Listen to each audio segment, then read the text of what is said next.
Hello everyone. आज हम बात करेंगे BA, BSc, BCom first semester के जो आपका माइनर सब्जेक्ट है इंट्रोडक्शन टू दीनदयाल उपाध्याय। ठीक है, जो आपका माइनर सब्जेक्ट है कंपलसरी है, सबको ये पेपर देना है। ठीक है, तो जिसका कोर्स कोड है आप देख सकते हैं और ये वीडियो का पार्ट 6 है। ठीक है, इससे पहले आपके पार्ट 5 लेक्चर हो चुके हैं इंट्रोडक्शन टू दीनदयाल उपाध्याय। ठीक है, तो अभी तक नहीं देखा है तो जाइए प्लेलिस्ट में आपको मिल जाएगा या वीडियो के डिस्क्रिप्शन में लिंक मिल जाएगा, जाके देख सकते हैं।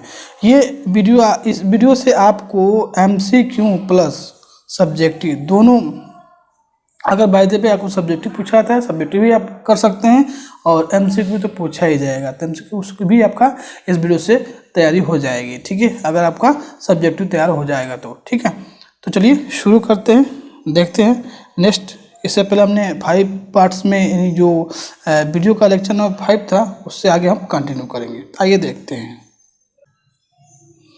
तो इससे पहले हमने 170 क्वेश्चन यानी 170 क्वेश्चन कर लिया था। ठीक है, क्वेश्चन नंबर 171 देखिए क्या पूछा जा रहा है। अल्पसंख्यकों के बारे में दीनदयाल जी उपाध्याय के विचार क्या थे। इसका आंसर है अल्पसंख्यकों के प्रति सहिष्णुता तथा उनके साथ पूर्णतः भेदभाव रहित व्यवहार प्रजातंत्र का अनिवार्य अंग है। धर्म के आधार पर अल्पसंख्यक और बहुसंख्यक का भेदभाव करना स्वीकार नहीं हो सकता। क्वेश्चन नंबर 172 देखिए, देश विभाजन के समय पंडित दीनदयाल उपाध्याय ने हिंदू और मुसलमानों को क्या संदेश दिया। इसका आंसर है उन्होंने कहा कि देश विभाजन के समय भारतीय जनता को चाहे वह हिंदू हो या मुसलमान भीषण मुसीबतों का सामना करना पड़ा। अतः हिंदू मुसलमान भलाई एक ही बात में है कि दोनों अपने संयुक्त प्रयास से अखंड भारत का निर्माण करें। क्वेश्चन नंबर 173 देखिए, पंडित दीनदयाल उपाध्याय के अनुसार प्रशासन का स्वरूप क्या है। इसका आंसर है पंडित दीनदयाल उपाध्याय के अनुसार स्वराज मिलने के बाद विशेषतः स्वराज का विचार अधिक जागरूकता तथा गहराई में जाकर किया जाना चाहिए। दक्ष कार्य क्षमता तथा लोकानुरूप प्रशासन सरकार की प्रथम आवश्यकता है। क्वेश्चन नंबर 174 देखिए, पंडित दीनदयाल उपाध्याय के अनुसार राजनीति प्रजातंत्र का प्रमुख मापदंड क्या है। इसका आंसर है पंडित दीनदयाल उपाध्याय के अनुसार राजनीति प्रजातंत्र का प्रमुख मापदंड प्रत्येक को वोट का अधिकार है। क्वेश्चन नंबर 175 देखिए, दीनदयाल जी द्वारा बस से गिरने पर लगी चोट के लिए उन्होंने क्या कहा। जम्मू कश्मीर से बस से गिरने पर गंभीर चोटें आई। शुभचिंतकों द्वारा कुशल पूछने पर उत्तर दिया, क्या ये चोटें उनसे अधिक हैं जो सत्याग्रहियों को पुलिस के डंडों से मिलती हैं। क्वेश्चन नंबर 176 देखिए, कश्मीर महाराजा हरि सिंह जी के विषय में दीनदयाल जी ने क्या कहा। इसका उत्तर है दीनदयाल जी ने कहा कि महाराजा हरि सिंह को भारतीय नेतृत्व द्वारा प्रस्तुत शर्तें स्वीकार नहीं थी, सत्ता शेख अब्दुल्ला को सौंप दी जाए। क्वेश्चन में 177, किस बात को दीनदयाल जी ने संविधान की आत्मा को पांव से रोदना बताया।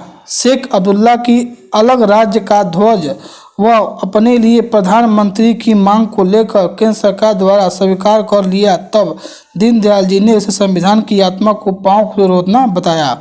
क्वेश्चन नंबर 178 देखिए, कश्मीर को लेकर दीनदयाल जी ने क्या भविष्यवाणी की थी।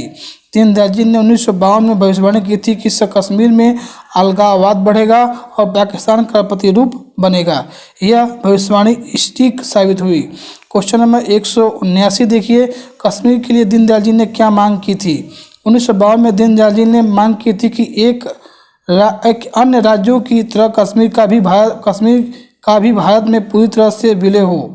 दूसरा, पाकिस्तान द्वारा हथियाए गए कश्मीर को खाली कराया जाए। तीसरा, संयुक्त राष्ट्र संघ में भेजे कश्मीर विषय के सारे मामले वापस लिए जाएं। क्वेश्चन नंबर 180 देखिए, भारत और पाकिस्तान के बीच बातचीत समस्या का समाधान में निकालने और भारत और पाकिस्तान द्वारा एकीकरण कर एक महासंघ बनाने के लिए 12 अप्रैल 1964 को एक संयुक्त वक्तव्य उन्होंने क्या जारी किया था। उसका आंसर है पंडित दीनदयाल जी उपाध्याय एवं डॉक्टर राम मनोहर लोहिया जी ने की। क्वेश्चन में 181 देखिए, पंडित दीनदयाल जी के जनसंघ के महामंत्री बनते समय 1953 में भारतीय जनसंघ द्वारा चलाए गए कश्मीर आंदोलन के प्रसिद्ध 3 नारे क्या थे? तो इसका आंसर है कश्मीर आंदोलन के प्रसिद्ध 3 नारे थे, एक देश में 2 विधान नहीं चलेंगे, एक देश में 2 प्रधान नहीं चलेंगे, एक देश में 2 निशान नहीं चलेंगे। क्वेश्चन नंबर 182 देखिए, जौनपुर के उपचुनाव निर्वाचन क्षेत्र में जब कांग्रेस ने प्रत्याशी राजपूतवाद का सहारा लिया तथा जनसंघ के कार्यकर्ताओं ने उपाध्याय जी को ब्राह्मणवाद का सहारा लेने पर आग्रह किया तो दीनदयाल जी ने क्या जवाब दिया? इसका आंसर है दीनदयाल जी ने जवाब दिया, यदि इस प्रकार चुनाव जीतने की कोशिश की तो मैं चुनाव से हट जाऊंगा। क्वेश्चन नंबर 183, मुक्ति के संबंध में दीनदयाल जी की क्या विचार थे? मुक्ति व्यक्तिगत नहीं होती, सृष्टिगत होती है। क्वेश्चन नंबर 184, जीवन ध्येय बिंदु क्या है? ध्येय की ओर जाने के रास्ते अलग अलग हो सकते हैं, परंतु राष्ट्र हमारा है, राष्ट्र देवता मंदिर की ओर जाना है, बाकी सब बातें उस ध्येय साधना के लिए अपने आप सुसंगत हो जाएंगी। धर्म क्या है? क्वेश्चन नंबर 185, धर्म का अभिप्राय रिलीजन नहीं है, धर्म संघर्ष में नहीं समझदारी में होता है। क्वेश्चन नंबर 186, अनुशासन क्या है?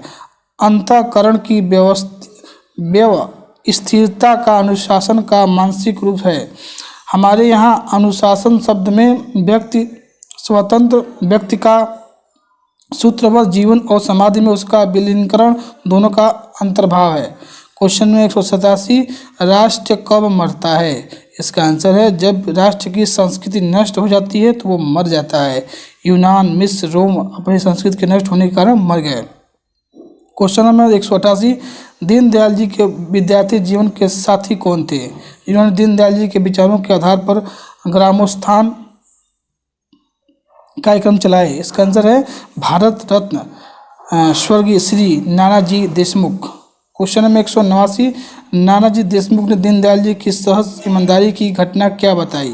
उन्होंने बताया कि एक दिन दीनदयाल जी के साथ बाजार सब्जी खरीदने गए, 2 पैसों की सब्जी खरीदी, घर पहुंचकर दीनदयाल जी की एकाएक रुक गए। उनका एक हाथ जेब में था, पूछने पर बोले मेरी जेब में 4 पैसे थे, उसमें से 1 पैसा खोटा था, जो वह पैसा मैं सब्जी वाले को दे आया। वह क्या कह रही होगी? वह वापस नानाजी के साथ पास गए तथा सब्जी वाली बुढ़िया से खोटा पैसा ढूंढ कर निकाला तथा अच्छा पैसा देकर उनके चेहरे पर संतोष का भाव उभरा। बुढ़िया ने कहा, बेटा तुम कितने अच्छे हो, भगवान तुम्हारा भला करे। क्वेश्चन नंबर 190 देखिए, पंडित दीनदयाल उपाध्याय ने अपने मामा को 10 मार्च 1944 को जो पत्र लिखा उसमें मामरिक बात क्या थी? इसका आंसर है उन्होंने लिखा कि जिस समाज और धर्म की रक्षा के लिए राम ने वनवास सहा, इसने अनेक कष्ट उठाए, राणा प्रताप जंगल जंगल मारे फिरे, शिवाजी ने सर्वस्व अपहरण कर दिया, गुरु गोविंद सिंह के छोटे छोटे बच्चे जीते जी किले की दीवार में चुन दिए गए, क्या उनके खातिर हम अपनी जीवन की झूठी आकांक्षाओं का त्याग भी नहीं कर सकते? क्वेश्चन में 191 देखिए, दीनदयाल उपाध्याय ने अपने लेखन के लिए ऐतिहासिक पत्रों का चयन किया। इसका आंसर है दीनदयाल उपाध्याय ने अपने लेखन के लिए भगवान श्री कृष्ण, शंकराचार्य, तुलसीदास, शिवाजी और लोकमान्य तिलक जैसे ऐतिहासिक पत्रों का चयन किया। क्वेश्चन नंबर 192, पंडित दीनदयाल उपाध्याय ने स्वतंत्रता प्राप्ति के बाद कौन से 2 आदर्शों की चर्चा की? इसका आंसर है प्रथम आदर्श जिसकी रचना हमारे ऋषियों, विचारकों, तत्वज्ञों ने की तथा उसकी रक्षा हमारे वीरों, महात्माओं और बहनों ने अपनी बलि देकर की। दूसरा पश्चात आदर्श जो हमारी 250 वर्षों की लंबी दास्ता का प्रतीक है, जिसे हम बलपूर्वक पश्चिम द्वारा हमारे ऊपर लादा गया, जो हमारी आत्मा की अभिव्यक्ति नहीं, अभिव्यक्ति में रोड़ा है। क्वेश्चन नंबर 193 देखिए, दीनदयाल उपाध्याय द्वारा लिखित निबंध राष्ट्र जीवन की समस्या किस वर्ग के समय संबंधित है? यह निबंध राजनीतिक दलों में विषय में संबंधित था। क्वेश्चन नंबर 194 देखिए, इस लेख में दीनदयाल उपाध्याय ने राजनीतिक दलों को कितने भागों में विभाजित किया? इसका आंसर है इस लेख में दीनदयाल उपाध्याय ने राजनीतिक दलों को 4 भागों में विभाजित किया। पहला अर्थवादी, दूसरा राजनीतिवादी, तीसरा मतवादी और चौथा आपका है संस्कृतवादी राजनीतिक दल। क्वेश्चन नंबर 195, भारत के लोकतंत्र के इतिहास में विरोध पक्ष को विकसित करने में किन दो महापुरुषों का निर्णायक योगदान रहा? उसका आंसर है डॉक्टर राम मनोहर लोहिया एवं दीनदयाल उपाध्याय। क्वेश्चन नंबर 196, इस्लाम को राष्ट्रीयता का आधार मानकर पाकिस्तान की कश्मीर नीति के संबंध में पंडित दीनदयाल उपाध्याय ने क्या कहा? यदि आज कश्मीर पर हम केवल इस कारण पाकिस्तान का अधिकार स्वीकार करने की बात की जाती है कि वह मुसलमानों का बहुमत है, तो हम अपनी राष्ट्रता की नींव पर कुठाराघात करेंगे। हमारे द्वारा जनता की राय जानने की घोषणा करना सैद्धांतिक दृष्टि से गलत था। दुर्भाग्यवश पाकिस्तान आज भी उसी को पकड़े बैठा है। क्वेश्चन नंबर 197 देखिए, विदेश नीति के संबंध में पंडित दीनदयाल उपाध्याय ने कौन से व्यवहारिक सूत्र बताए? इसका आंसर है विदेश नीति के संबंध में पंडित दीनदयाल उपाध्याय ने व्यवहारिक सूत्र बताए। पहला था विदेश नीति का नियामक सिद्धांत राष्ट्रहित। दूसरा, भारतीय परिस्थिति में पाकिस्तान व चीन प्राकृतिक शत्रु है। चौथा, राष्ट्र हितों में सहयोगी मित्र और असहयोगी शत्रु होते हैं। निगुट के साथ ही भारतीय नेतृत्व में नवीन मोर्चे का गठन होना चाहिए। प्रतिरक्षा की पूर्वक पर राष्ट्र नीति होनी चाहिए। क्वेश्चन नंबर 198, पंडित दीनदयाल उपाध्याय की सुरक्षा नीति का ध्येय वाक्य क्या था? उनका मत था राष्ट्र सैनिकीकरण तथा सेना का आधुनिकीकरण करो। क्वेश्चन नंबर 199, पंडित दीनदयाल उपाध्याय ने युद्ध प्रयासों की सफलता की कुंजी क्या बताई? इसका आंसर है उपाध्याय मानते थे कि युद्ध विरामों व समझौतों की नीतियों ने देश की सुरक्षा को अनिश्चित व शत्रुओं को उत्साहित किया है। अतः युद्ध अंतिम विजय तक युद्ध, यही विचार प्रत्येक भारतीय के मन में हो और इसी दृष्टि से देश के सभी नीतियों को बने। क्वेश्चन नंबर 200 देखिए, सुरक्षा नीति, अर्थनीति व स्वराष्ट्र नीति के संबंध में दीनदयाल उपाध्याय के क्या विचार थे? इसका आंसर है वे राष्ट्र नीति और अर्थ नीति को सुरक्षा नीति का एक पूरक बनाने के हिमायती थे। क्वेश्चन नंबर 201, पंडित दीनदयाल उपाध्याय के अलग जनपदीय स्वराज्य क्या है? इसका आंसर है एकात्म शासन प्रणाली ही जनपदीय स्वराज्य है, जो गांधी जी के ग्राम स्वराज्य के निकटवर्ती विचार है। क्वेश्चन नंबर 202, पंडित नेहरू जी के तीव्र आलोचक होते हुए भी उनकी विदेश यात्रा के समय दीनदयाल उपाध्याय की दृष्टि क्या रहती थी? इसका आंसर है वे दल का पूर्ण समर्थन नेहरू की विदेश यात्रा के समय व्यक्त करने की घोषणा करते थे। क्वेश्चन नंबर 203, आचार्य कृपलानी द्वारा दीनदयाल उपाध्याय के निधन के समय क्या प्रतिक्रिया व्यक्त की? आचार्य कृपलानी ने कहा वे मातृभूमि की एकता और अखंडता के पुजारी थे तथा जनसंघ में रहते हुए भी उन्होंने सदैव देश हित की दलीय हितों में ऊंचा स्थान दिया। क्वेश्चन नंबर 204, पंडित दीनदयाल उपाध्याय पर डाक टिकट कब जारी हुआ? दीनदयाल उपाध्याय पर प्रथम डाक टिकट 1978 में जारी हुआ। 205 क्वेश्चन नंबर देखिए, जिस रेलवे स्टेशन मुगलसराय जंक्शन पर उनकी मृत्यु हुई उसका आजकल क्या नाम है? तो उसका आंसर है Pandit Deendayal Upadhyay junction. Question number 206 देखिए, मृत्यु के समय पंडित दीनदयाल उपाध्याय की आयु कितनी थी? इसका आंसर है 51 वर्ष। 207 नंबर क्वेश्चन देखिए, दीनदयाल जी का अंतिम बौद्धिक संगम में क्या हुआ? इसका आंसर 4 फरवरी 1968 पर उत्तर प्रदेश के बोली में उनका अंतिम बौद्धिक हुआ। क्वेश्चन नंबर 208 देखिए, दीनदयाल जी का निधन कब हुआ? 11 फरवरी 1968 को मुगलसराय रेलवे स्टेशन पर उनका मृत्यु हुआ।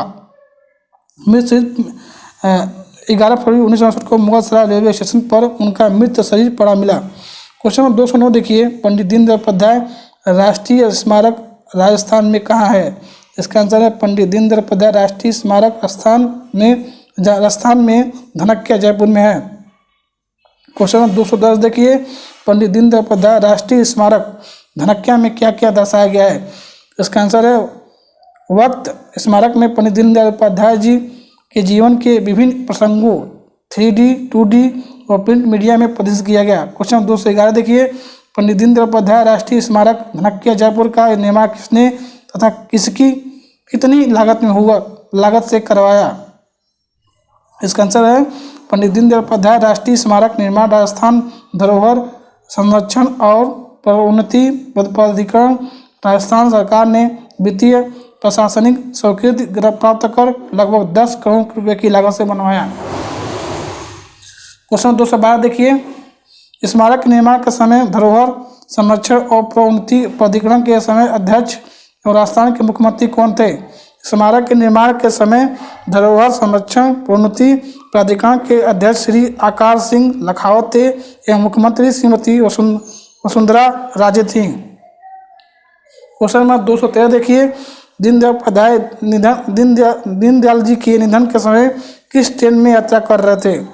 दीनदयाल जी पठानकोट सयालदाह एक्सप्रेस से यात्रा कर रहे थे। गाड़ी शाम 7 बजे लखनऊ से रवाना हुई थी। ये था आपका इंट्रोडक्शन टू दीनदयाल उपाध्याय, जो माइनर सब्जेक्ट है BSc BA BCom first semester के लिए। चलिए इसी के साथ मिलते हैं फिर नेक्स्ट वीडियो में। तो थैंक यू, बाय बाय।